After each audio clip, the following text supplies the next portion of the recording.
लक्ष द्या. चला चला सर्वांचं लक्ष आता माझ्या बोलण्याकडे असलं पाहिजे.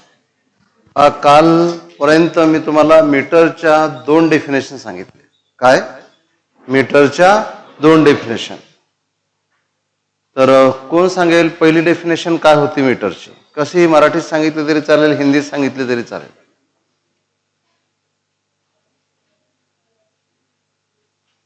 What is 1 metre?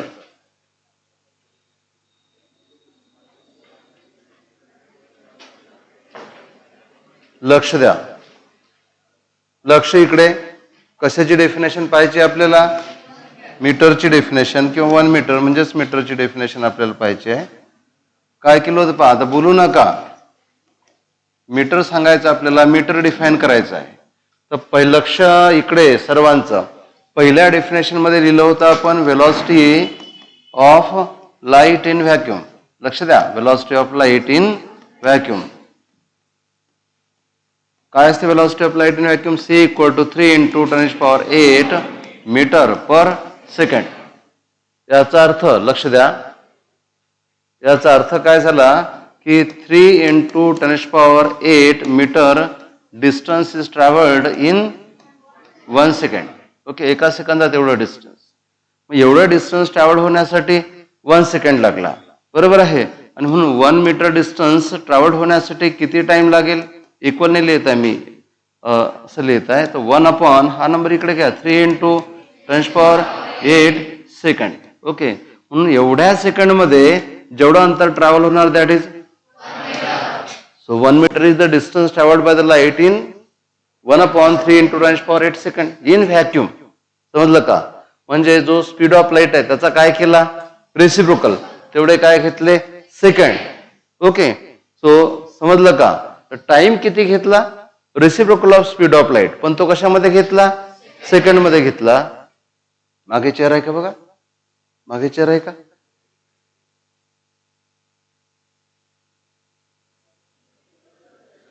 हा, ती घेतली तरी चालेल किंवा आतमध्ये आहे का बघ. समजलं का? ते कळत आहे? आज कोणी नवीन आहेत का? पहिल्यांदा आलेले नाही ना?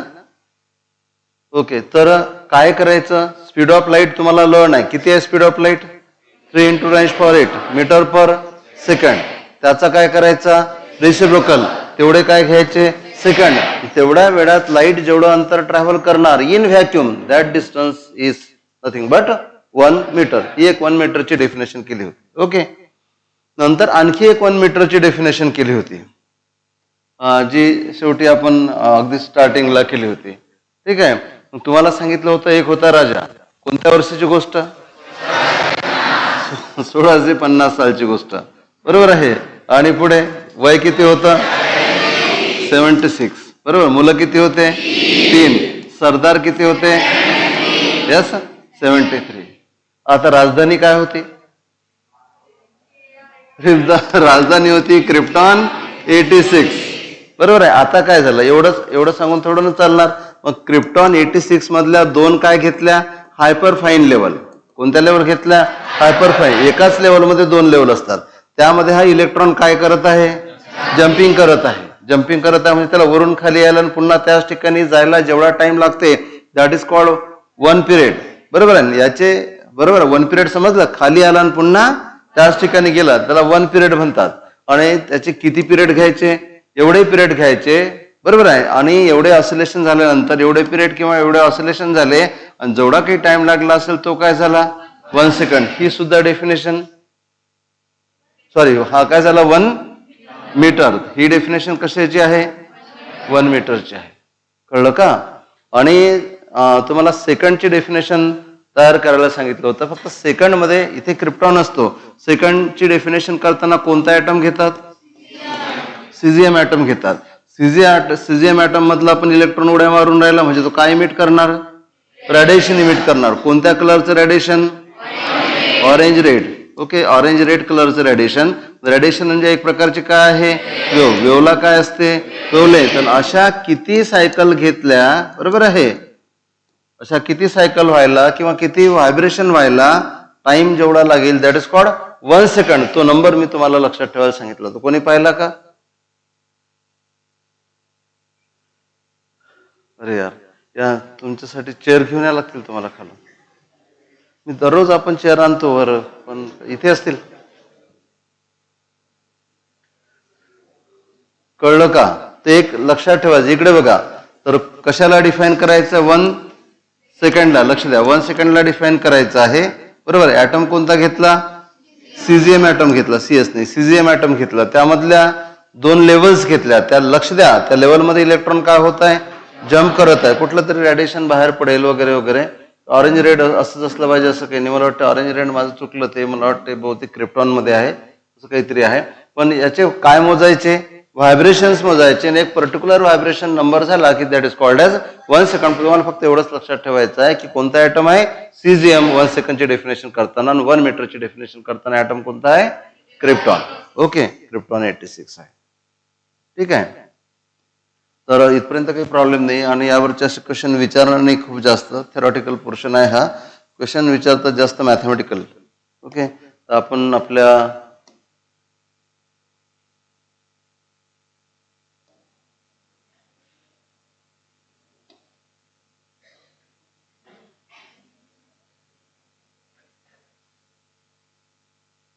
त्याच्यामध्ये काहीच नाही सुन राहिलं, कुठे गेलं.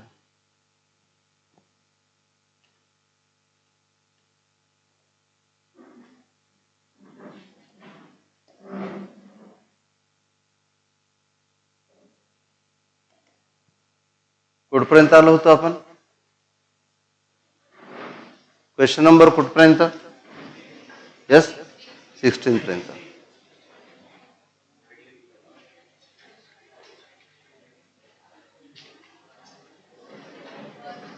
ओके 16 पहा, लक्ष द्या. चला लक्ष द्या आता इकडे.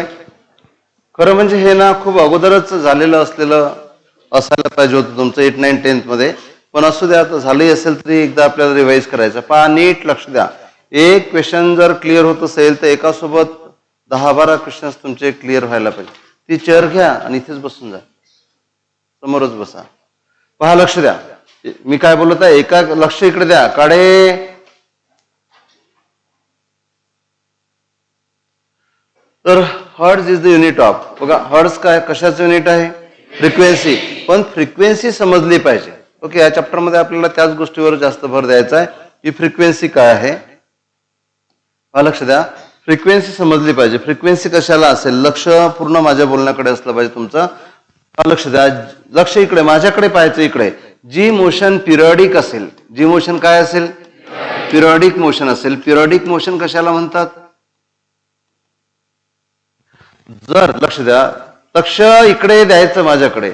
जर एखादी मोशन, समजा काय म्हणू आपण की एखादा स्प्रिंग आहे, त्या स्प्रिंगला तुम्ही एखादं मास अटॅच केलं आणि याला ओढलं आणि सोडून दिलं, तर हे मास वर आणि खाली काय होणार, ऑसिलेट होणार. वर आणि खाली काय होणार, ऑसिलेट होणार. आणि याला वरून खाली यायला आणि वर जायला असं ऑसिलेशन होत असेल, बरोबर आहे. आणि खालून वर, वरून खाली यायला आणि वर जायला प्रत्येक वेळेस तेवढाच टाइम लागत असेल. म्हणजे रिपीटेड मोशन असेल आणि प्रत्येक वेळेस मोशन कंप्लीट करायला टाइम सारखा लागत असेल, that motion is called as periodic motion. एवढंच काय, समजा सिंपल पेंडुलम तुम्ही घेतला, सिंपल पेंडुलम म्हणजे एक दोरा घेतला आणि त्याला तुम्ही एक बॉब अटॅच केला आणि या बॉबला तुम्ही असं डिस्प्लेस केलं इथपर्यंत थोडंसं आणि सोडून दिलं तर हा बॉब असा डिस्प्लेस होत आहे आणि याला प्रत्येक वेळेस जायला आणि यायला त्याची मोशन तीच ती रिपीट होत आहे आणि प्रत्येक वेळेस जायला आणि यायला जर टाइम सेम लागत असेल तर again it is periodic motion.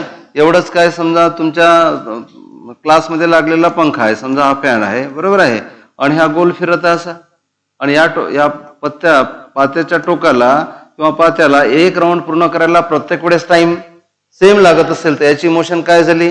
Periodic motion. घड्याळातले काटे लक्षात घ्या, सेकंड हँडचा विचार करा. समजा हे घड्याळ आहे, हे घड्याळामधला हा सेकंड हँड आहे, याला राऊंड पूर्ण करायला किती वेळ लागतो? 60 सेकंड. पण पहिला राऊंड करायला 60 सेकंड लागतो, दुसरा राऊंड करायला थोडासा टाइम जास्त लागतो. अरे जास्त लागतो का? प्रत्येक वेळेस त्याला टाइम कसा लागतो? सेम लागतो. So the motion is called periodic motion, बरोबर आहे. आणि याला जेवढा टाइम लागतो that time is called as period. त्या टाइमला काय म्हणतात? पिरियड किंवा period of that motion. Okay, तर सेकंड हँडचा जो पिरियड आहे, पिरियड टीने दाखवतात. सेकंड हँडचा पिरियड किती आहे? सेकंड हँडला एक रिव्हॉल्युशन पूर्ण करायला, सेकंड हँडला एक राऊंड पूर्ण करायला किती वेळ लागतो? 60 सेकंड. सेकंड हँडचा पिरियड किती झाला? 60 सेकंड. नंतर आहे मिनिट हँड. मिनिट हँडला एक राऊंड पूर्ण करायला किती वेळ लागतो? 60 मिनिट. याचा पिरियड झाला 60 मिनिट किंवा याला तुम्ही काय म्हणू शकता? 1 आवर. नंतर आहे अवर हँड. अवर हँडला एक राऊंड पूर्ण करायला किती वेळ लागतो?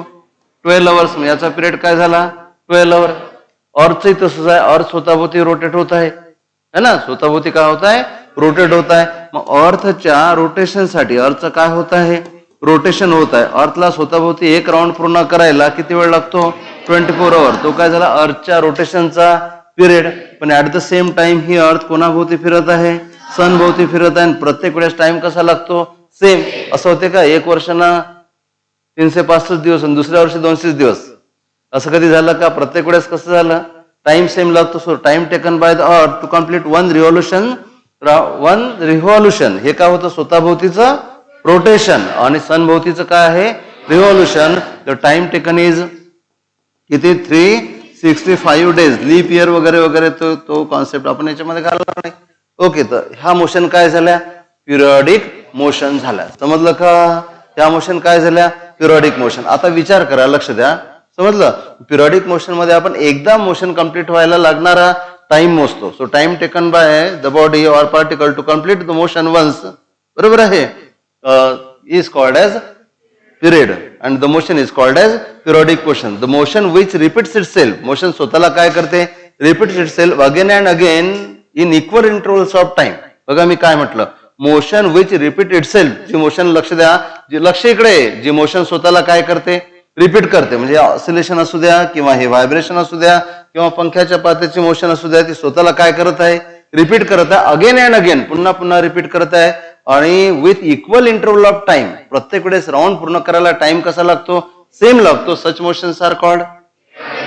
म्हणजे लक्ष इकडे द्यायचं. पिरियॉडिक मोशन काय होत राहतात? रिपीट होत राहतात, बरोबर आहे. आणि प्रत्येक वेळेस रिपीट व्हायला टाइम सेम लागत असेल तर such motions are called periodic motion. मग ते स्प्रिंगला बांधलेला मास असो की सिंपल पेंडुलम असो की पंख्याची मोशन असो, घड्याळांमधल्या काट्याची मोशन असो की अर्थची स्वतःभोवतीची असो की अर्थची सनभोवतीची असो की आणखी काही असो. समजलं? प्रत्येक वेळेस जर टाइम सेम लागत असेल that motion is called as periodic motion. Okay, on the time taken to complete one oscillation और वन हे झालं वन ऑसिलेशन, बरोबर. यालाही म्हणतात वन ऑसिलेशन, याला म्हणतात वन रिव्हॉल्युशन, याला म्हणतात वन रोटेशन, बरोबर आहे. तर एक रोटेशन, एक ऑसिलेशन, एक रिव्हॉल्युशन. समजत आहे माझं बोलणं? सिंपल पेंडुलमचं काय होत आहे? ऑसिलेशन. इथं ज्या स्प्रिंगला जे मास अटॅच केलं याचे काय होत आहे? ऑसिलेशन. पण पंख्याचं काय होत आहे? रिव्हॉल्युशन. रिव्हॉल्युशन म्हणा किंवा रोटेशन म्हणा, रोटेशन इज करेक्ट वर्ड, बरोबर आहे. घड्याळांच्या काटांचं पण काय होत आहे? रोटेशन. आणि प्रत्येक वेळेस रोटेशन, रिव्हॉल्युशन, ऑसिलेशन कंप्लीट व्हायला एक ऑसिलेशन, एक रोटेशन, एक रिव्हॉल्युशन कंप्लीट व्हायला जेवढा टाइम लागतो that is called as period. काहींचा पिरियड तुमच्या on the tip of tongue असला पाहिजे, कन्फ्युजनच नाही पाहिजे. जर सेकंड हँड असेल तर पिरियड किती? 60 सेकंड. मिनिट हँड असेल तर 60 मिनिट. अवर हँड असेल तर 12 आवर. अर्थचं स्वतः भोवतीचं रोटेशन असेल तर 24 आवर. अर्थचं सन भोवतीचं रोटेशन असेल तर, मूनचं अर्धभोवतीचं असेल तर 27.3 days. That is called one lunar month, है ना. आणि मूनचं स्वतःभोवतीचं असेल तर मूनला स्वतःभोवती एक राऊंड पूर्ण करायला किती मूनला स्वतःभोवती एक राऊंड पूर्ण करायला किती वेळ लागतो? What is the time taken by moon to complete one revolution around itself? कोणाला माहित आहे? आता इंडिया 14 जूनला एक रोवर लॉन्च करणार आहे, बरोबर आहे? चंद्रयान 3, बरोबर आहे? माहिती आहे का तुम्हाला चंद्रयान 3? आणि अगोदर ज्या मिस्टेक झाल्या होत्या त्या आता अवॉइड होतील आणि हे रोवर जे आहे ते चंद्रावर सुखरूप पोहोचणार आहे. लक्ष द्या इकडे. आणि त्याचं जे लाईफ आहे ते चंद्रावरच्या अर्ध्या दिवसाचं आहे. त्याचं जे लाईफ आहे ना, करोडो रुपये खर्च केले आणि त्याचं लाईफ किती? चंद्रावरच्या अर्ध्या दिवसाचं. पृथ्वीवरच्या अर्ध्या दिवसाचं असतं तर 12 तासाचं, पण चंद्रावरच्या अर्ध्या दिवसाचं त्याचं लाईफ आहे. तर किती वेळाचं लाईफ असेल? कोणी सांगेल?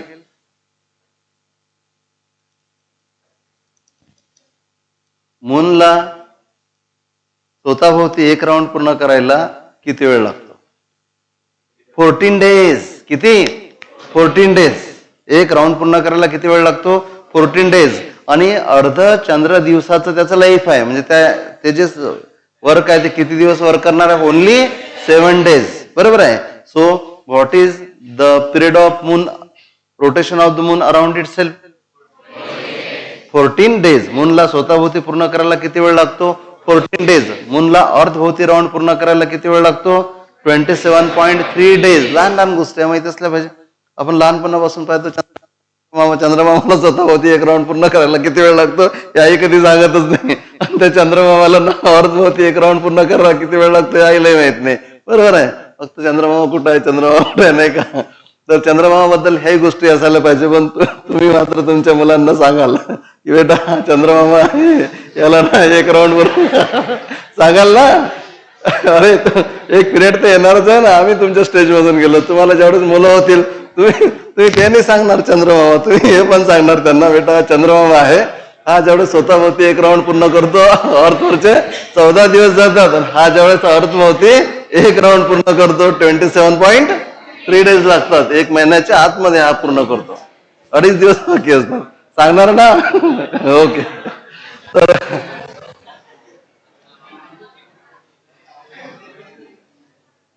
फॅन करा सुरू.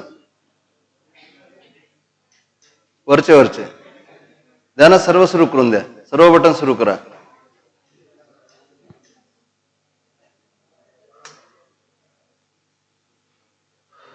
ओके. तर ही झाली पिरियडिक मोशन. समजलं ना पिरियडिक मोशन? हॅलो इकडे मागचे मंडळी, त्याला ना समोर बोलावं लागेल. असे जर करणारे असतील ना त्यांना काढून देऊ आपण.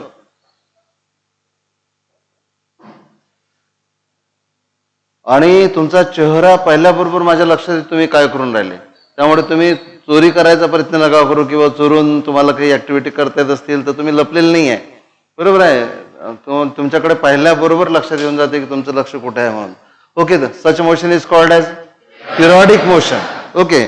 आणि पिरियडिक मोशन कम्प्लीट करायला लक्ष द्या इकडे. पिरियडिक मोशन एकदा कम्प्लीट करायला जेवढा टाइम लागेल that is called as period of that motion. आता तुम्हाला बऱ्याच मोशनचा पिरियड माहित आहे. इव्हन तुम्हाला चंद्राचा स्वतःभोवतीचा पिरियड माहित आहे, चंद्राचा सन भोवतीचाही पिरियड माहिती आहे.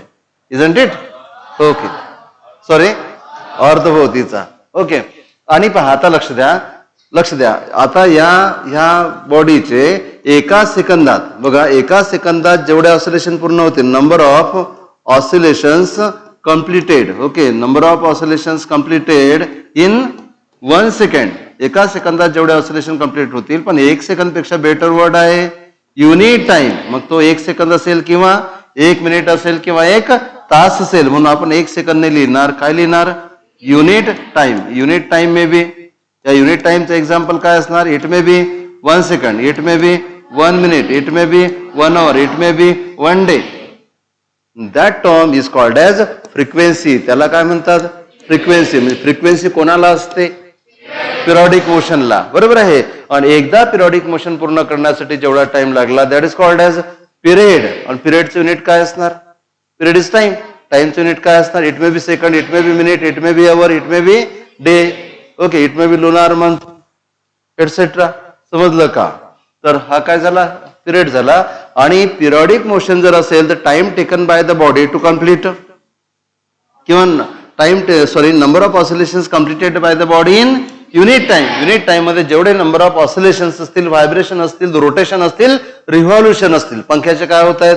स्वतःभोवती रोटेशन, बरोबर आहे. समजा आपण दोऱ्याला चाबी बांधली, त्याचे काय होत आहेत? रिव्हॉल्युशन. तर जेवढे की रोटेशन असतील, रिव्हॉल्युशन असतील, व्हायब्रेशन असतील, पण जर का ते युनिट टाइम मध्ये होत असतील, that is called as frequency.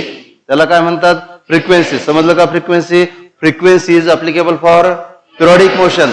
Number of oscillations किंवा व्हायब्रेशन्स किंवा रोटेशन्स किंवा revolutions completed in unit time is called frequency. बरोबर आहे. ऑसिलेशन कोणासाठी घ्याल? स्प्रिंगसाठी, पेंडुलमसाठी. काय घेणार? ऑसिलेशन. पंख्यासाठी ऑसिलेशन घ्याल का? पंखा असा, ओके. पंख्यासाठी काय घ्याल? रोटेशन. आणि एखादा समजा पार्टिकल एखाद्या पॉइंटच्या भोवती फिरत असेल, त्यासाठी काय घ्याल? Revolution. So number of oscillations, number of vibrations, number of rotations, number of revolutions completed in unit time is called its frequency. Okay. आता दोन टर्म तुमच्याकडे आहेत. फ्रिक्वेन्सी जी आहे ती इटाने दाखवतात, पिरियड कशाने दाखवतात? टीन. फ्रिक्वेन्सी कशाने दाखवतात? इटाने. मोशन कोणती आहे? अरे मोशन कोणती आहे?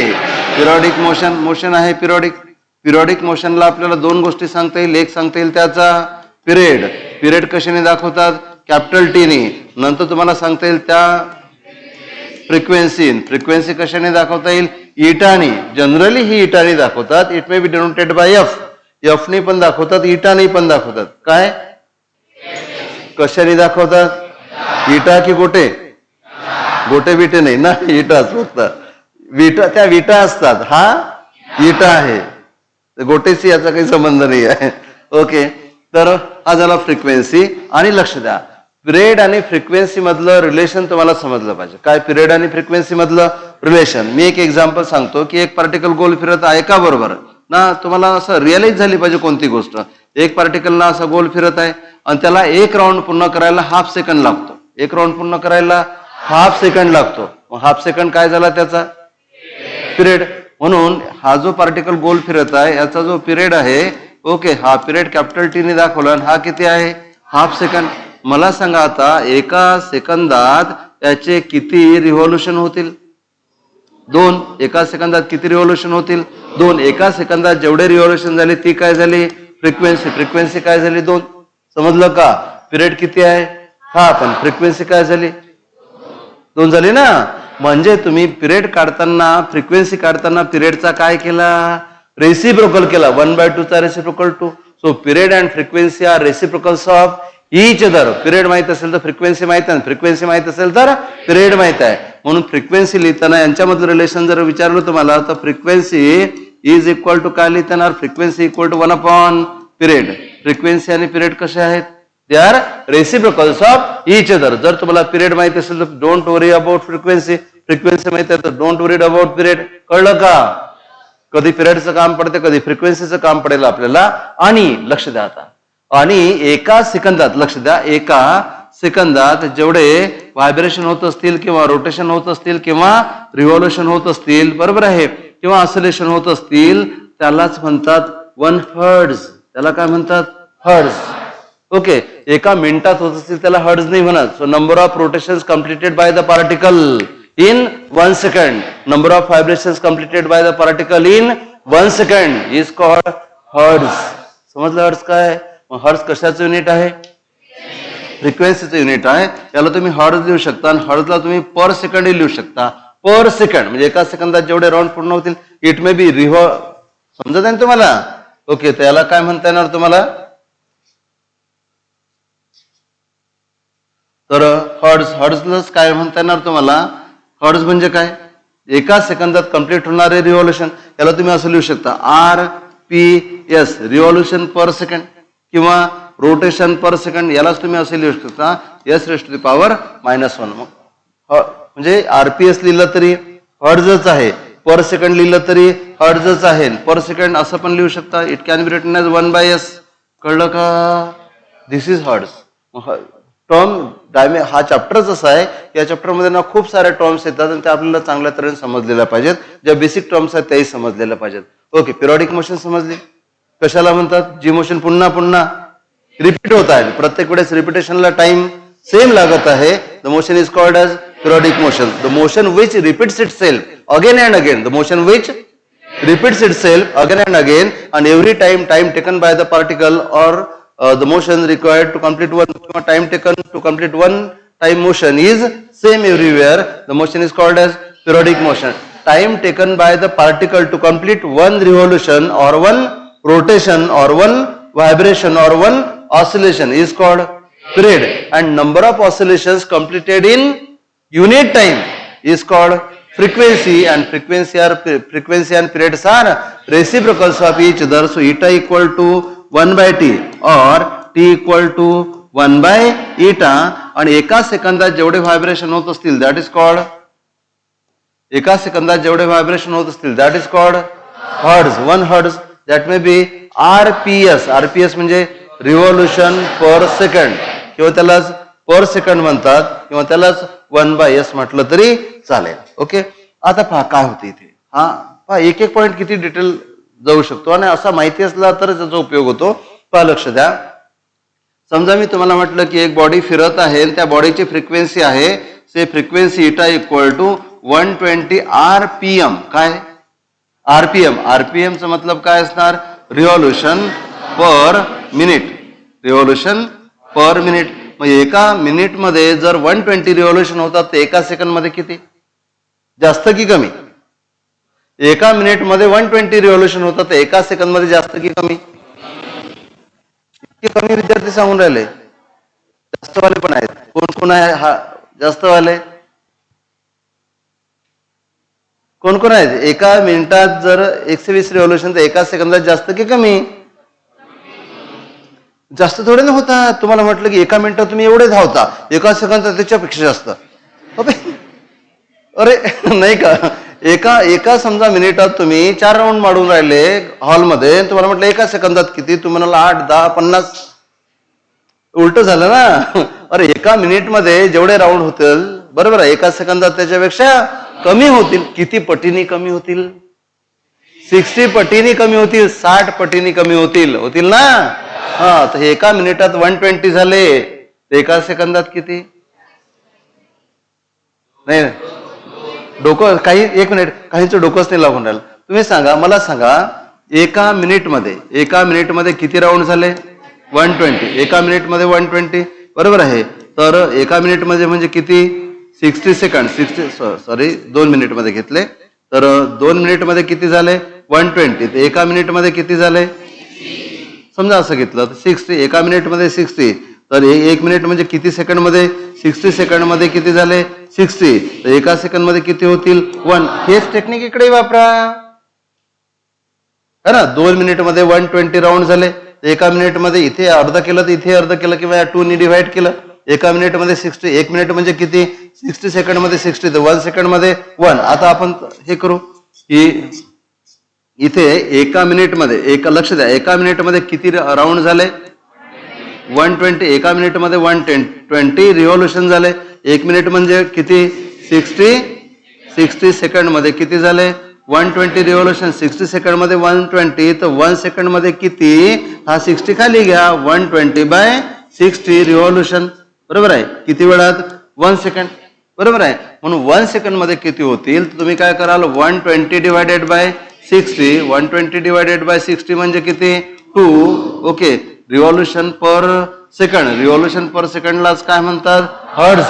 तुम्हाला म्हणतील की एखादी फ्रिक्वेन्सी दिली असेल आरपीएम मध्ये, तुम्हाला म्हणतील त्याचे हर्ट्ज करा. तुम्हाला कसेच करायचे? तुम्हाला फ्रिक्वेन्सी दिली असेल कशामध्ये? आरपीएम मध्ये, त्याचे काय करायचे आहेत? हर्ट्ज करायचे आहेत. आरपीएम चे आरपीएस करताना 60 ने डिवाइड करायचं, कारण की एका मिनिटामध्ये एवढे राऊंड झाले ना. एका सेकंदात किती? तर एका मिनिटामध्ये किती सेकंद असतात? 60. म्हणून 60 ने काय करा? डिवाइड करा. So whenever we have to convert RPM into RPS, we have to divide RPM by 60. RPM ला तुम्ही 60 ने डिवाइड केलं की काय मिळेल? RPS मिळेल. समजलं? समजा तुम्हाला म्हटलं असेल की 360 फ्रिक्वेन्सी आहे, 360 RPM, तुम्हाला म्हटलं याचे RPS करा, सो 360 अपॉन 60 कॅन्सल 3, बरोबर. करणारे पाहिले मी, असे पाहिले मी 60 12वीत गेले आताचे मुलं, ती 60 कॅन्सल करतात, 3 करतात. 3 होणार का? नाही, असं नाही होणार. काय होणार मग? किती होतील? 6. काय फरक पडला सर, डबल असतायत ते 3 होते ना 6 आहेत. सो काय होणार? तर तुम्हाला काय करायचं आहे, 360 डिवायडेड बाय 60, 0 कॅन्सल करा, 36/6 काय होणार? 6 RPS. RPS ला काय म्हणू शकता? Hertz. So hertz is the unit of frequency. म्हणून फ्रिक्वेन्सी म्हटलं की हे सगळं समजलेलं पाहिजे, तर कुठे त्याचा उपयोग आहे. तर नाही, इथं कुठे चाललो आपण, कुठे जायचं होतं आपल्याला? ओके, तर म्हणून कुठला क्वेश्चन होता? 60. Hertz is the unit of frequency. आता बघा फोर्थ युनिट काय? न्यूटन किंवा dine. Okay. Electric charge unit काय? कुलम. इलेक्ट्रिक चार्ज कशामध्ये मोजतात? कुलम मध्ये. मॅग्नेटिक फ्लक्स तुम्हाला माहित नाही, पण त्याचं युनिट टेस्ला असते, वेबर आणि टेस्ला. फ्लक्स पूर्ण असेल तर वेबर, पण त्याच्यात न पडलेलंच बरं, कारण की तुमच्या मनात आणखी क्वेश्चन तयार होते. नंतर पहा क्वेश्चन नंबर 17. लक्ष द्या. आता इथे आपल्या काही टर्म्सही क्लिअर होतील आणि आपल्याला कन्व्हर्शन पण करता येतील. पहा काय म्हटलेलं आहे, लक्ष सगळ्यात महत्वाचं ना. पहा, density of liquid in CGS system is, काय दिलेलं आहे? डेन्सिटी. पहिले तर तुम्हाला डेन्सिटी म्हणजेच माहिती असलं पाहिजे. कोणाकोणाला माहित आहे डेन्सिटीचा फॉर्म्युला? डेन्सिटी म्हणजे density is denoted by rho. Density is equal to mass upon volume. When mass of any body is divided by its volume you get density. लक्ष इकडे लक्ष द्यायचं. आता डेन्सिटीचं काय लिहायचं आहे? युनिट. मासचं युनिट काय असणार? केजी. व्हॉल्यूमचं unit metre cube, kg per metre cube. या युनिटला तुम्ही काय म्हणणार? SI युनिट किंवा MKS युनिट. MKS म्हटलं तरी चालेल, SI म्हटलं तरी चालेल. ओके, कारण की 3च जर असतील क्वांटिटी तर तुम्ही त्याला MKS म्हणू शकता, पण आणखी 4 आपण ऍडिशनल ऍड केल्या होते, त्यापैकी जर असेल तर मात्र MKS नाही म्हणायचं, SI म्हणायचं. माझं बोलणं समजत आहे का? आपण 7 फंडामेंटल क्वांटिटीज पाहिल्या. एखाद्या युनिटमध्ये जर MKS अशा 3च आहेत, that is called as MKS unit. पण जर का याच्यामध्ये अँपियर आलं असतं, याच्यामध्ये केल्विन आलं असतं, तर याला काय म्हटलं असतं? SI. त्यावेळेस त्याला MKS नाही म्हणायचं आहे ना. आणखी 4 पैकी आणखी ऍडिशनल कोणी आलं तर, म्हणजे इथं किलोग्रामच्या जागी काय लिहिता येणार? ग्रॅम. मीटरच्या जागी सेंटीमीटर क्यूब. याला काय म्हणणार? CGS. कळलं का? म्हणून हे वाचल्याबरोबर एवढी तर इन्फॉर्मेशन तुम्हाला पाहिजे. खाली डोकं घाला, डोकं खाली घाला, पूर्ण असं खाली घालून दे की पूर्ण वरून गेलं पाहिजे. तर कोणती टर्म पाहून राहिलो आपण? डेन्सिटी. डेन्सिटीचा formula mass upon volume. Mass unit, व्हॉल्यूमचं unit. This is MKS unit of density. किलोग्रामच्या ऐवजी ग्रॅम, मीटर क्यूबच्या ऐवजी centimetre cube. This is CGS unit of density. We have to convert MKS unit into CGS and vice versa. आपल्याला MKS चं CGS करता आलं पाहिजे, CGS चं MKS करता आलं पाहिजे. आणि ते इथे C for centi. C for centi. Centi म्हणजे 10⁻⁻². आणि K फॉर किलो. आणि किलो म्हणजे 10⁻+3 -3. बस एवढं माहित असेल तुम्हाला, कुठलंही कन्व्हर्शन करता येते, पाठ करायची गरज नाही. आता आपण परत क्वेश्चन चांगल्या तऱ्हेने वाचून घेऊ. ओके, पहा काय म्हटलेलं आहे? Density of liquid in CGS system. काय दिलेलं आहे? डेन्सिटी ऑफ लिक्विड कशामध्ये आहे? CGS मध्ये. किती आहे? 0.625 ग्रॅम पर सेंटीमीटर क्यूब आहे ना. ग्रॅम पर सेंटीमीटर क्यूब समजते ना. पर असा न लिहिता सेंटीमीटरचा पॉवर मायनस लिहिला, तेच ते आहे. हॅलो आहे ना. Okay, what is the magnitude in SI system. तुम्हाला त्याचीच मॅग्नेट्यूड कशामध्ये काढायची आहे? SI सिस्टीम मध्ये काढायचं आहे. तुम्हाला दिलेलं आहे CGS सिस्टीम मध्ये आणि कन्व्हर्शन करायचं आहे SI सिस्टीम मध्ये. पहा काय करू आपण, तर CGS चं कन्व्हर्शन आपल्याला SI मध्ये करायचं. पहा लक्ष द्या, नीट समजून घ्या. तर क्वांटिटी कोणती आहे? अरे क्वांटिटी कोणती आहे? डेन्सिटी. ओके, आणि डेन्सिटीचा फॉर्म्युला काय असतो? मास अपॉन व्हॉल्यूम. ओके, तुम्ही याला शॉर्टकट मध्ये लिहू शकता. डेन्सिटी कशाने दाखवतात? रो. मास दाखवतात M नी, व्हॉल्यूम दाखवतात V नी. हा झाला फॉर्म्युला. आता काय लिहायचं आहे? युनिट. ओके, आणि पहिले काय लिहू आपण MKS युनिट, मासचं युनिट काय केजी आणि व्हॉल्यूमचं काय मीटर क्यूब. नंतर लिहू आपण CGS युनिट. बरोबर आहे. हे कोणतं युनिट झालं MKS. ओके, तर MKS युनिट. आणि नंतर काय लिहू आपण CGS युनिट. डेन्सिटीचं CGS युनिट किलोग्रामच्या जागी ग्रॅम, मीटरच्या जागी सेंटीमीटर, त्याचा क्यूब. आता यांच्यामधलं काढायचं आहे रिलेशन. पहा कसं काढू, यांच्यामधलं रिलेशन काढायचं आहे.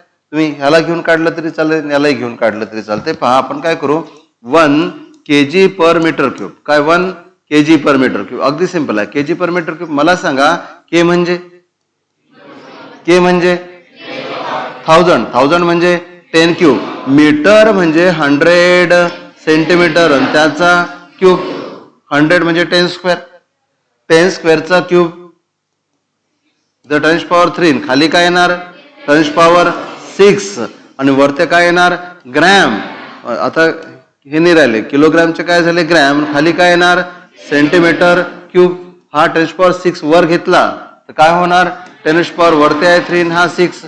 ओके, सो 10⁻³ म्हणून तुम्हाला रिलेशन काय मिळालं 1 kg per metre cube equal to 10⁻³ gram per centimetre cube. समजलं का? क्लिअर? बिलकुल. पाठ करायची गरज आहे का? नाही. 1 kg per metre cube equal 10⁻³ gram per centimetre cube. उलट करा बरं. उलट कसं 1 gram per centimetre cube equal to 10⁻³ kg per metre cube. मग 1 gram per centimetre cube equal to 10⁻, उलट केलं तर असं होईल ना. काय केलं नेमकं, हा इकडे आणला खाली, याचा रेसिप्रोकल येणार आणि खाली जर 10⁻³ आला तर वर घेतला 10⁻+3, कारण इकडे मायनस असेल तर इकडे प्लस करायचं सरळ सरळ. So 1 gram per centimetre cube equal to 10⁻³ kg per metre cube. Point clear झाला? काय क्लिअर झाला? 1 gram per centimetre cube equal to 10⁻³ kg per metre cube. तुम्हाला म्हणतील की डेन्सिटीचं कोणतं युनिट मोठं आहे. हे झालं डेन्सिटीचं CGS युनिट, हे झालं डेन्सिटीचं MKS युनिट. कोणतं युनिट मोठं आहे सांगा, CGS मोठं की MKS मोठं? पहा, तुम्हाला मी म्हटलं इकडे पहा, इकडे पहा, लक्ष द्या, लक्ष इकडे. हे अंतर आहे 1 मीटर. किती अंतर आहे 1 मीटर. याच्यामध्ये किती सेंटीमीटर मावतात? It occupies 100 centimetre. मग मीटर मोठं की सेंटीमीटर मोठं? इक्वल. नाही, मी म्हटलं मीटर मोठं की सेंटीमीटर मोठं? Okay, 1 metre equal to 100 centimetre. Centimetre लहान आहे, मीटर आहे ना. मग एका मीटर मध्ये किती सेंटीमीटर आहेत? मग तसंच 1 ग्रॅम पर सेंटीमीटर क्यूब मध्ये 10⁻³ म्हणजे किती 1000 kg पर मीटर क्यूब आहेत. कोणतं मोठं? ज्याची मॅग्निट्यूड मोठी ते युनिट लहान आणि ज्याची मॅग्निट्यूड लहान ते युनिट मोठं. इथे बघा ना, मॅग्निट्यूड मोठी आहे तर युनिट काय झालं लहान. तुम्हाला विचारलं ग्रॅम पर सेंटीमीटर क्यूब मोठं की kg पर मीटर क्यूब मोठं, तुम्ही ते सांगणार kg पर मीटर क्यूब, कारण kg म्हणजे मोठा वाटतो, मीटर म्हणजे मोठा वाटतो. तसं नाही ना. बघा ना, एका ग्रॅम पर सेंटीमीटर क्यूब मध्ये kg पर मीटर क्यूब किती वेळा घ्यावं लागते? 1 kg per metre cube, 2 kg per metre cube, असे किती वेळा 1000 वेळा. कळत आहे? 1000 वेळा ना. जसं तुम्हाला म्हटलं 1 मीटर क्यूब, एका मीटर क्यूब मध्ये किती लिटर असतात? 1000 लिटर. मग कोण मोठं? तर एका मीटर क्यूब मध्ये किती लिटर? तुम्हाला लिटरचं माप दिलं, 1 मीटर क्यूब हौद बनवला. 1 मीटर क्यूब समजतो, लांबी 1 मीटर, रुंदी 1 मीटर, उंची 1 मीटर, तो हौद तयार झाला 1 मीटर क्यूब. 1 लिटरचं माप दिलं, तुम्हाला म्हटलं भरून काढायचं आहे तर किती टाकावं लागतील 1000. मग कोण मोठा आहे, मीटर क्यूब की लिटर? लिटर. मीटर क्यूब मोठा आहे. मग तसंच हे आहे ना, हे तसंच आहे. जे रिलेशन इथे आहे तेच रिलेशन इथे आहे. बरोबर आहे. मीटर क्यूब लिटर पेक्षा जेवढा मोठा आहे, ग्रॅम पर सेंटीमीटर क्यूब सुद्धा kg पर मीटर क्यूब पेक्षा तेवढाच मोठा आहे. बरं, समजून राहिलं का तुम्हाला? दुसऱ्या पेजवर घेतो मी. पहा, पहिले व्हॉल्यूमच्या बाबतीत लक्ष द्या. हेच तर समजलं पाहिजे यार, यालाच तर अंडरस्टँडिंग म्हणतात. व्हॉल्यूमच्या बाबतीत आपण काय म्हटलं की 1 मीटर क्यूब इक्वल टू किती 1000 लिटर. म्हणजेच 1 metre cube is equal to किती 1000 म्हणजे 10 क्यूब लिटर. आता हे झालं व्हॉल्यूमच्या बाबतीत. आता डेन्सिटीच्या बाबतीत काय झालं? डेन्सिटीच्या बाबतीत काय झालं? 1 gram per centimetre cube equal to 10 cube kg per metre cube है ना. सेमच रिलेशन आहे यार. इथे काय आहे मीटर क्यूब, इथे काय आहे ग्रॅम पर सेंटीमीटर क्यूब, इथे काय आहे लिटर, इथे काय आहे केजी पर मीटर क्यूब. मला सांगा मीटर क्यूब मोठा की लिटर मोठा? मीटर क्यूब मोठा, लिटर लहान. पण लिटर जर लहान आहे तर केजी पर मीटर क्यूब ही लहान आहे. पण डेन्सिटीच्या बाबतीत कोणतं युनिट मोठं आहे, सीजीएस की एमकेएस? सीजीएस युनिट मोठा आहे, एमकेएस युनिट छोटा आहे. समजलं की नाही? जसं एक मीटर क्यूब मध्ये किती लिटर टाकावं लागतात 1000, तसंच 1 ग्रॅम पर सेंटीमीटर क्यूब मध्ये किती केजी पर मीटर क्यूब टाकावं लागतील 1000.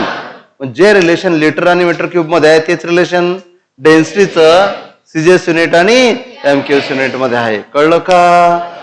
अरे कळलं का? मग डेन्सिटीचं कोणतं युनिट मोठं? सीजीएस युनिट मोठा आहे, एमकेएस युनिट लहान आहे. मग सीजीएस युनिट, सीजीएस वाटते ऐकायला सीजीएस म्हणजे छोटं वाटते बरोबर, पण छोटं युनिट मोठं युनिट जे तुम्हाला मोठं वाटते त्याच्यापेक्षा 1000 पटीने मोठं आहे. काय? डेन्सिटीचं जे लहान युनिट तुम्हाला वाटते ते लहान नाही आहे, ते मोठं आहे. आणि किती पटीने मोठं आहे? 1000 टाइम्स. सो ऐसा isn't it? So CGS unit of density is 1000 times bigger than MKS unit of density. समजत आहे का? तुम्हाला म्हटलं की डेन्सिटीचं सीजीएस युनिट आणि डेन्सिटीचं एमकेएस युनिट यांचा रेशो काढा. बघा मी काय बोलत आहे, डेन्सिटीचं सीजीएस युनिट आणि डेन्सिटीचं एमकेएस युनिट यांचा रेशो घ्या. मग डेन्सिटीचं सीजीएस युनिट काय होणार? Gram per centimetre cube. आणि एमकेएस युनिट काय होणार? हे इकडे घ्या, काय होणार? KG per metre cube. यांचा रेशो किती येईल? हे इकडे घ्या ना. काय राहणार? 10 क्यूब. 10 क्यूब म्हणजेच काय? 1000. समजलं? वरती कोणतं युनिट घेतलं? सीजीएस. नंतर कोणतं घेतलं? एमकेएस. त्यांचा रेशो किती येत आहे? 1000. उलट केलं तर 10⁻³ कळलं का? क्वेश्चन तर काही विचारतील. तुम्हाला जर असं वाटत असेल जो डीपीपी मध्ये क्वेश्चन आहे तोच विचारतील तर विसरून जा. कळलं का? तुम्हाला ती गोष्ट इतकी डिस्कस करता आली पाहिजे की कसंही करून विचारलं तरी तुम्हाला जमलं पाहिजे. समजलं का? अरे समजून राहिलं का माझं बोलणं? जसेच्या तसे क्वेश्चन येणार नाहीत बरोबर. एक टर्म आली, एक क्वेश्चन आला की त्याचं इतकं ऑपरेशन करा, इतकं ऑपरेशन करा. ऑपरेशन करणे म्हणजे ऑपरेशन करणे म्हणजे ते ऑपरेशन नाही, त्यावर तुम्ही एवढा विचार करा की तुम्हाला कसाही क्वेश्चन आला तरी तो जमला पाहिजे. आपण काय स्टडी केलं? डेन्सिटी. डेन्सिटी म्हणजे मास अपॉन व्हॉल्यूम आहे ना. मास अपॉन व्हॉल्यूम. युनिट लिहायचं झालं मासचं युनिट ग्रॅम आणि व्हॉल्यूमचं युनिट सेंटीमीटर क्यूब. हे झालं सीजीएस युनिट. आणि हे काय झालं? MKS unit. रिलेशन लक्षात आलं? 1 gram per centimetre cube equal to 10,000 KG per metre cube. आणि डेन्सिटीचा विषय निघाला, लक्ष द्या, डेन्सिटीचा विषय निघाला तर डेन्सिटी ऑफ वॉटर, कोणाची? वॉटरची डेन्सिटी ही घेतात 1 ग्रॅम पर सेंटीमीटर क्यूब. ही तुम्हाला कधी डेटामध्ये दिलेली नसेल, बाकी सगळं दिलेलं असेल. मर्क्युरी आला तर त्याची डेन्सिटी दिल्या जाणार. लक्ष इकडे बेटा, मर्क्युरी आला तर डेन्सिटी दिल्या जाणार बरोबर आहे. ग्लिसरीन आला तर डेन्सिटी दिल्या जाणार. पण जर का वॉटरचं काम पडत असेल, तुम्हाला डेन्सिटी दिलेली नसेल, 100% दिलेली नसेल आणि ही डेन्सिटी तुम्हाला माहित आहे असं गृहीत धरतात. तुम्हाला वॉटरची डेन्सिटी माहित पाहिजेच पाहिजे. किती असते वॉटरची density? 1 gram per centimetre cube. कोण सांगेल वॉटरची डेन्सिटी किती टेम्परेचरला मॅक्सिमम असते? 100 लातले का वॉटरची वेपर होऊन जाणार, हलकं होणार ते. यस. 4 डिग्री सेंटीग्रेडला. कितीला? 4 डिग्री सेंटीग्रेड. 4 डिग्री सेंटीग्रेडला वॉटरची डेन्सिटी सर्वात जास्त. 0लाही जास्त नसते, 4च्या खाली जास्त नसते आणि 4च्या वरही जास्त नसते. कळते का? वॉटरची डेन्सिटी किती टेम्परेचरला जास्त असते? 4 डिग्री सेंटीग्रेडला. वॉटर जर डेन्स झालं असेल, समजायचं की त्याचं टेम्परेचर किती आहे? 4 डिग्री सेंटीग्रेड बरोबर आहे. आणि आईसचं टेम्परेचर किती असते? 0 डिग्री सेंटीग्रेड. म्हणून आईस हलकं असते, वॉटर भारी असते, म्हणून तर आईस वॉटरवर फ्लोट होते ना. शरबत मध्ये ते तुकडा टाकतात बरोबर आहे की चांगलं नाही तसं करणं, पण तो वरता तरंगतो ना बरोबर आहे. आईसबर्ग पाहा, समुद्रामध्ये आईसबर्ग असतात बरोबर आहे. डुबलेले असतात की वर असतात? पण वरतं जर एवढासा दिसत असेल तर खाली एवढा मोठा असतो. म्हणून तर टायटॅनिक डुबलं. तर टायटॅनिक वाल्याला असं वाटलं, चालवणाऱ्याला, की हे एवढं स्वस्त आहे, आपलं जहाज तर त्याला तोडून टाकणार. बहुत एवढं नव्हतं ते, त्याच्यापेक्षा 10 पट खाली होतं बरोबर आहे. असते ना, पण थोडंसं वर असते. कळलं का? पण आईसची डेन्सिटी वॉटरच्या डेन्सिटीपेक्षा कमी असते. पण वॉटरची डेन्सिटी तुम्हाला माहित पाहिजे किती, 1 ग्रॅम पर सेंटीमीटर क्यूब. आणि किती डिग्री सेंटीग्रेडला जास्त असते, 4 डिग्री सेंटीग्रेडला. आणि जनरली ऐका, generally when we decrease the temperature density go on increasing except water. बाकी सगळे सबस्टन्स आहेत, लक्ष द्या, सर्व सबस्टन्स आहेत. जसं तुम्ही टेम्परेचर कमी करणार, लक्ष इकडे द्या, बाकी सबस्टन्सच्या बाबतीत जसं टेम्परेचर कमी होणार दे गेट श्रिंक. सबस्टन्सेस काय होतात, श्रिंक. डेन्सिटी बरोबर काय, मास अपॉन व्हॉल्यूम. मग श्रिंक झाले तर व्हॉल्यूम काय होणार, कमी. व्हॉल्यूम जर कमी झालं तर एंटायर टर्म वाढेल. डिनॉमिनेटर जेवढा कमी, पूर्ण टर्म तेवढी जास्त. सो व्हेन टेम्परेचर डिक्रीजेस, बरोबर आहे, generally substances shrink their volume. डोकं तर लावावं लागणार, बरोबर. बिना डोकं लावायचं आपल्या इथं नाही होणार भाऊ, बसले असं नाही करणार, बरोबर आहे. इकडे बघा, डेन्सिटी म्हणजे व्हेन टेम्परेचर डिक्रीजेस. मी काय म्हणत आहे, माझ्या बोलण्याकडे लक्ष असते, यालाच जनरल लॉजिक म्हणतात. हे डेव्हलप झालं की मग फिजिक्स जमायला लागते. When temperature decreases volume also decreases. मला बघा, व्हॉल्यूम डिक्रीज होणार, पण व्हॉल्यूम डिनॉमिनेटर मध्ये आहे ना, डिनॉमिनेटर जेवढा लहान पूर्ण टर्म तेवढी मोठी, बरोबर आहे. आणि देअरफॉर डेन्सिटी इन्क्रीजेस. पण वॉटरच्या बाबतीत असं होत नाही. 4 डिग्री सेंटीग्रेड आहे ना, 4 डिग्री सेंटीग्रेड नंतर जरी तुम्ही काय केलं, टेम्परेचर डिक्रीज केलं तर ते एक्सपांड होते. टेम्परेचर डिक्रीज केलं तुम्ही 4 डिग्री सेंटीग्रेड पासून 0 डिग्री सेंटीग्रेड पर्यंत, बरोबर आहे, तर वॉटर श्रिंक नाही होत, वॉटर काय होते, एक्सपांड होते. म्हणून तुम्ही ऐकलं असेल ते जिओग्राफीमध्ये, समजा हे दगड आहे, याच्यामध्ये पाणी साचलेलं आहे, बरोबर आहे, आणि पाणी साचलेलं आहे, दिवसाला टेम्परेचर आहे किंवा काय 5-7 काहीतरी असेल, बरोबर आहे. 14 डिग्री सेंटीग्रेड समजा टेम्परेचर आहे, रात्र झाली, बरोबर आहे, रात्र झाली आणि टेम्परेचर फॉल व्हायला लागलं, आणि नंतर काय झालं, ते 4 डिग्री सेंटीग्रेड. 4 डिग्री सेंटीग्रेडला हे सगळ्यात कमी असेल. आणि नंतर काय झालं, जेव्हा आणखी टेम्परेचर कमी होणार, बरोबर आहे, तेव्हा याचं आईस होणार आणि त्या आईसचं व्हॉल्यूम वाढेल, इतकं वाढेल की त्या खडकाला फोडून टाकेल. माहिती ना तुम्हाला, खडकाला वॉटर फोडू शकते. तुम्ही काय करा, एखाद्या बॉक्समध्ये, काचेच्या बॉक्समध्ये पाणी भरा, त्याला पॅक करून ठेवा, तो फ्रीजर मध्ये ठेवून द्या, बरोबर आहे, दुसऱ्या दिवशी फुटलेला दिसेल तुम्हाला. कारण की जसं त्याचं आईस होते त्याचं व्हॉल्यूम वाढते. फक्त वॉटरच्या बाबतीतच असं होते, बाकी सबस्टन्सच्या बाबतीत जर टेम्परेचर कमी झालं तर व्हॉल्यूमही कमी होते, पण वॉटरच्या बाबतीत उलट होते. That is called anomalous behaviour of water. काय म्हणतात त्याला, विसरून चालणार नाही. फिजिक्स मध्ये असे प्रॉब्लेम आहेत. आणि वॉटर दिलेले असते, पहिलं टेम्परेचर आहे 4 डिग्री सेंटीग्रेड, नंतरचं टेम्परेचर कमी झालं, आपण जर त्या गोष्टी विसरलो तर फिजिक्स मधले प्रॉब्लेम जमत नाही, मिस्टेक होतात.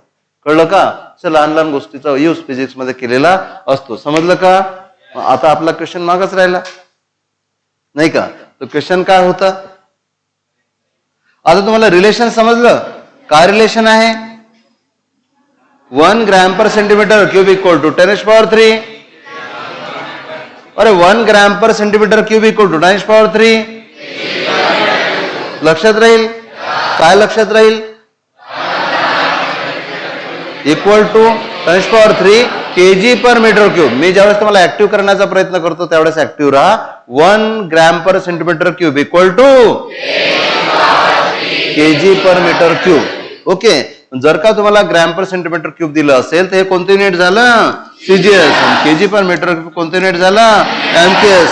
एवढं नॉलेज असलं तर कुठे आपल्या क्वेश्चन कडे आपल्याला येता येईल. आणि आपला क्वेश्चन बघा आता काय आहे, तर इथे आहे काय म्हटलेलं, density of the liquid in CGS system. बरोबर आहे. What is its magnitude in SI system. किती सिंपल झालं यार. आता आम्ही इथेच करतो, पहा लक्ष द्या. सीजीएस मध्ये किती आहे, 0.625 ग्रॅम पर सेंटीमीटर क्यूब. मग 0.625 gram per centimetre क्यूबचे KG per metre cube करताना काय केलं होतं, 10 cube. 10 cube kg per metre cube. 10 cube म्हणजे 1000 नी मल्टिप्लाय केलं तर 10.3 नी पुढे घ्या, 3 नी पुढे घेतला तर 625 केजी पर मीटर क्यूब. समजलं? समजलं ना? हे कशामध्ये आहेत, ग्रॅम पर सेंटीमीटर क्यूब. त्याचे काय केले, केजी पर मीटर क्यूब किती झाले, 625. तर कळलं की नाही कळलं? ओके, तर आन्सर काय असणार, 625D आहे. करेक्ट. पण जेव्हा तुम्हाला ग्रॅम पर सेंटीमीटर क्यूबचे काय करावं लागतील, केजी पर मीटर क्यूब, त्याला काय कराल, मल्टिप्लाइड बाय 10⁻3 10⁻3 मल्टिप्लाय करायचं. उलट करायचं असेल तर 10⁻³ -3 ने 10⁻³ ने मल्टिप्लाय करावं लागेल. ओके. किंवा next question. Correct value of 0 degree centigrade on kelvin scale. लक्ष द्या, केल्विन स्केल. केल्विन माहिती तुम्ही आतापर्यंत लक्ष द्या, इकडे लक्ष. आतापर्यंत तुम्ही आपण काय सांगितलं की SI unit of SI unit of temperature is, अरे SI unit of temperature kelvin ना. तुम्हाला 7 फंडामेंटल क्वांटिटीज लिहून दिलं, त्यामध्ये टेम्परेचर ही फंडामेंटल क्वांटिटी आहे आणि टेम्परेचरचं युनिट काय सांगितलं आपण, केल्विन. आणि तुम्ही 10वी पर्यंत सेंटीग्रेडचे केल्विन आणि केल्विनचे सेंटीग्रेड केले. समजा तुम्हाला म्हटलं असेल 27 डिग्री सेंटीग्रेड किती केल्विन. या 27 मध्ये तुम्ही 273 ऍड केले असतील. 273 ऍड केले तर काय झाले, 300 केल्विन. म्हणजे तुम्ही सेंटीग्रेडचे केल्विन करताना किती ऍड करता, 273. हॅलो, समजलं का.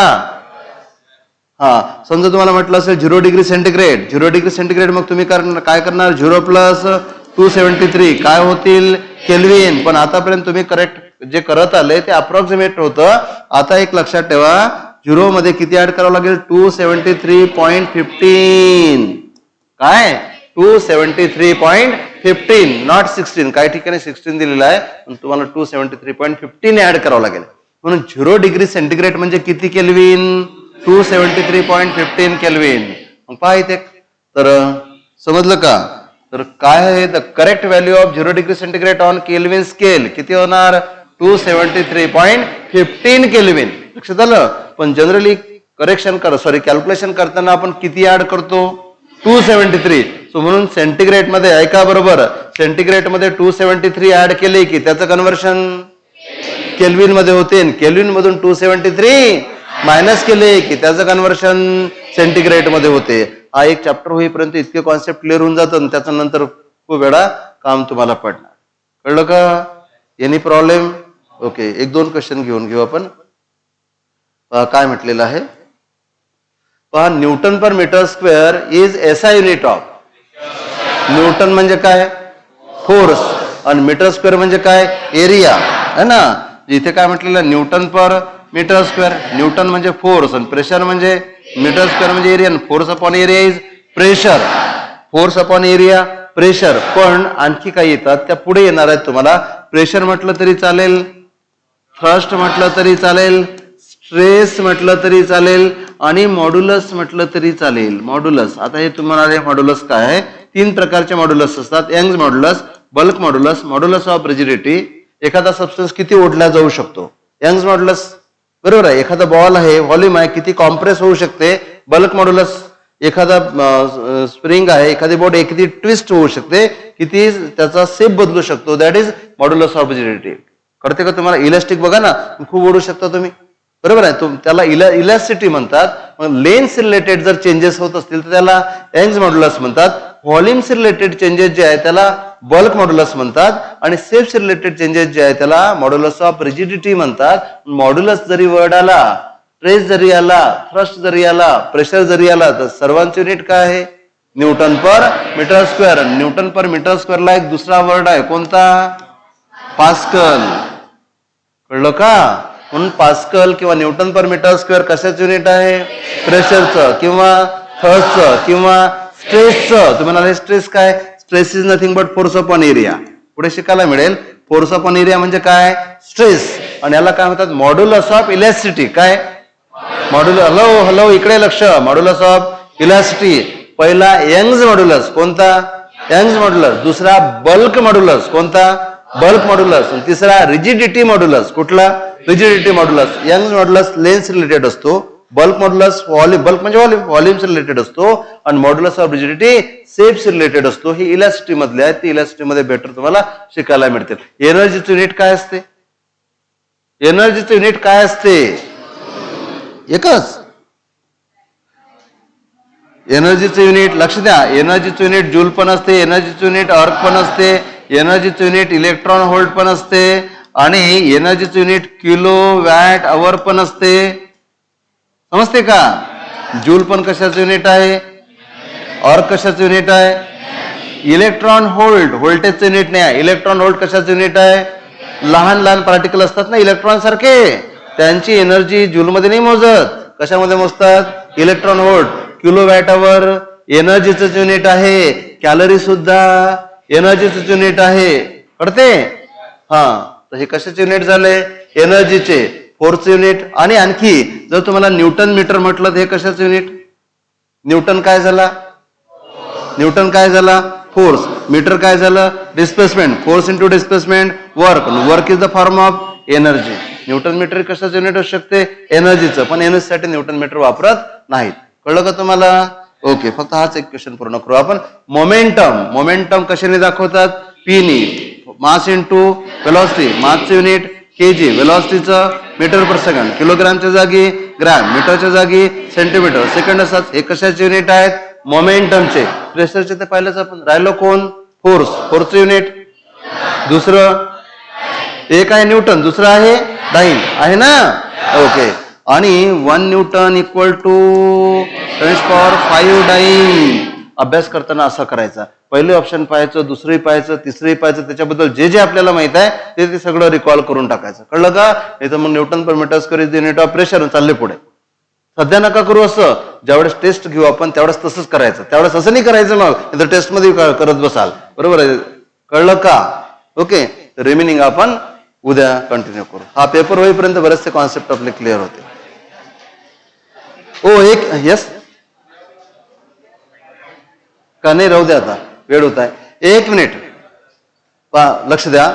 उद्यापासून आपण एक गोष्ट करू.